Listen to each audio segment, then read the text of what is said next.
एफडीएने analogue पनीरच्या प्रोडक्शनवरती, सप्लायवरती आणि स्टोअरवरती 1 वर्षाची बंदी घातली. आता अॅनालॉग पनीर म्हणजे काय?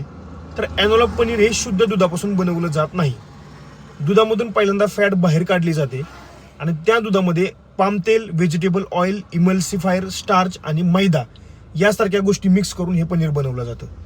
पण सध्या मार्केटमध्ये एवढा मोठा स्कॅम चालू आहे की शुद्ध पनीरच्या नावाखाली लोकांना हे अॅनालॉग पनीर विकले जाते. जिथं मोठ्या प्रमाणामध्ये पनीरचा उपयोग होतो ना, तिथं 100% अॅनालॉग पनीर वापरलं जातं. कारण शुद्ध पनीर बनवायला खूप मोठा खर्च आहे आणि शुद्ध पनीर महाग सुद्धा आहे.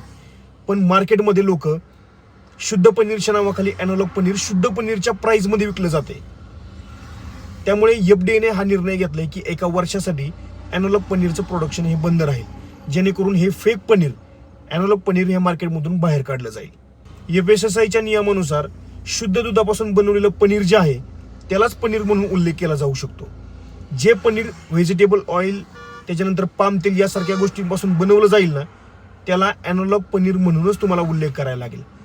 त्यामुळे एफडीएच्या या निर्णयामुळे मार्केटमधील फेक आणि अॅनालॉग पनीर पूर्णपणे नष्ट करण्यास मदत होणार आहे.